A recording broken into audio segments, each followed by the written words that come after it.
After losing their first two games at home, the Celtics bounced back in a big way with a 22-point win in Game 3 against the Knicks in New York. Several things helped turn it around, like Peyton Pritchard stepping up off the bench, solid shot-making from Jason Tatum and Jalen Brown, and the team hitting half of their three-pointers.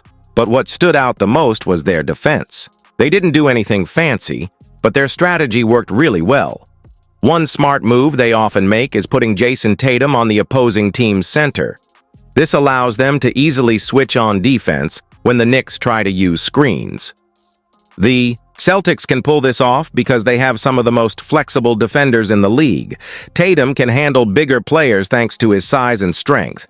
Jalen Brown does the same, using his power to shut down larger forwards, but also quick enough to keep up with smaller guards. Jrue Holiday also plays a big role. His strong lower body helps him defend both big and small players. Because of all this switching, the Knicks struggled to get anything going with their offense. On most one-on-one plays, the Celtics didn't send help right away.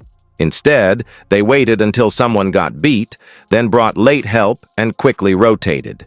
Each defender would shift one spot over and rush out to contest shots on the perimeter, especially three-pointers. The only time they brought early help was when Al Horford ended up guarding Jalen Brunson. This was high-level team defense. They recognized the mismatch and adjusted on the fly, basically sliding into a 2-1-2 zone so Brunson couldn't drive to the basket in either direction. When the Knicks moved the ball to the outside, Boston's defenders sprinted out to contest, not giving up any clean looks. That aggressive three-point defense was a pattern all game. In Game 1, the Knicks shot 37 threes. In Game 2, they took 31. But in Game 3, Boston held them to just 25 attempts, thanks to tight perimeter pressure. The only player the Celtics were okay leaving open was Josh Hart, and they defended like it. On isolations, Boston mostly stayed home on shooters, except for Horford, who would leave Hart to help inside. For example, when Peyton Pritchard checked in, Brunson tried to attack him through post-ups. But as soon as Brunson backed down, Horford left Hart at the top of the key to cut off the paint, forcing a tough turnaround shot. They did the same thing when Kristaps Porzingis was involved.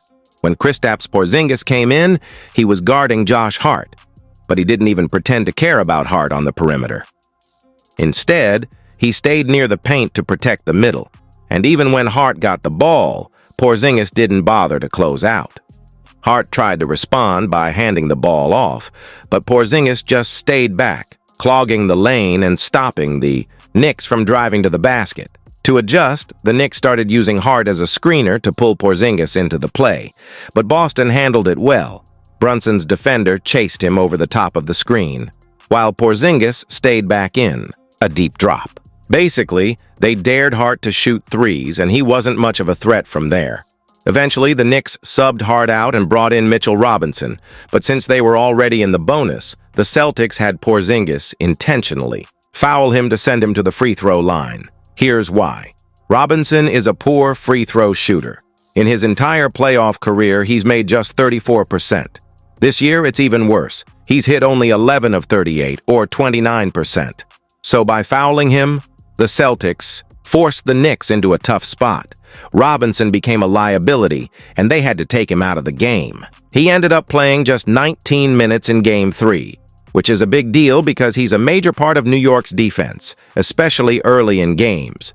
Precious Achiuwa picked up extra minutes after Mitchell Robinson sat, but the Celtics used the same approach. Just like with Josh Hart, Kristaps Porzingis completely ignored Achiuwa as a scoring threat and stayed near the rim to block shots.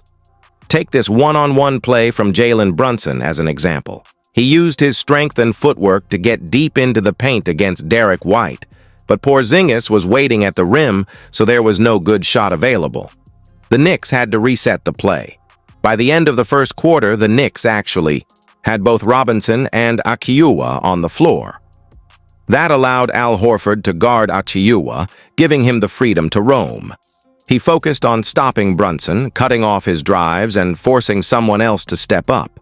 With Porzingis still stationed near the basket, Brunson had nowhere to go. After 12 minutes, the Knicks had scored just 20 points. To start the second quarter, things didn't improve much. One of Robinson's biggest strengths is grabbing offensive rebounds and giving his team second chances. But the Celtics had a plan for that too. Every time he pulled down a rebound, they immediately fouled him. And in a rare twist, it actually looked like Boston wanted the refs to call it a shooting foul, just to send him to the line where he struggles badly. So once again, Mitchell Robinson's time on the floor was short, and the Knicks brought Josh Hart back in. Boston responded by putting Luke Kornet on him, and just like Horford and Porzingis, Kornet focused only on protecting the paint, not guarding Hart on the perimeter. The Knicks tried different ways to get around this. One was having Hart charge into the open space and try to drive to the rim, but Kornet was there to block the path. Another attempt was something they'd tried earlier, using Hart as a screener to pull Kornet into the play. But again, Kornet stayed back in a deep drop, only concerned with keeping the ball out of the paint. When Porzingis came back into the game, Boston's strategy stayed exactly the same. Hart set a screen, Porzingis dropped back, and Derek White chased the ball handler. On the reset, Brunson went one-on-one with White, hoping to create something, but Porzingis stayed lurking, behind the play, ready to help. Brunson passed it out to the corner, Hart hesitated, and Boston got exactly what they wanted, a low-percentage shot from a player they weren't worried about. So the Knicks tried a third adjustment, moving Hart from the corner down to the dunker spot near the basket, hoping to open up different looks. The Knicks tried using Josh Hart in yet another way, moving him closer to the basket to make him more of a scoring threat. But all that did was bring Kristaps Porzingis even nearer to the rim, making him an even more effective shot blocker. So they tried a fourth adjustment, putting Hart on the ball and moving Jalen Brunson off it. That didn't lead to anything either. Then came counter number 5.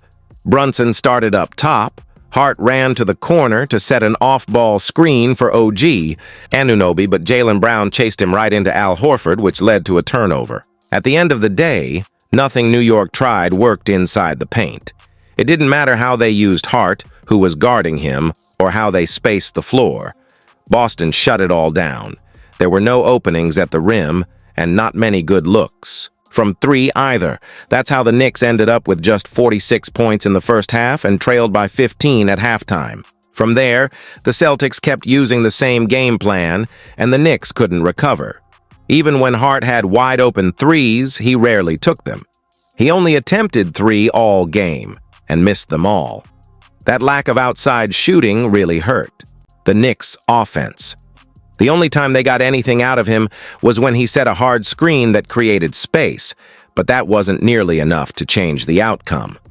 But even when the Knicks did manage to get a small advantage, like Al Horford switching onto the ball, it was still a win for the Celtics. They were comfortable with that matchup. When Mitchell Robinson came in for Josh Hart, Boston put Kristaps Porzingis on him so he could keep playing a free safety role near the basket. That allowed the Celtics to switch more easily on defense. Normally, you'd think Peyton Pritchard guarding someone like Karl Anthony Towns would be a problem. But when there's always a big body waiting at the rim, it's not nearly as dangerous.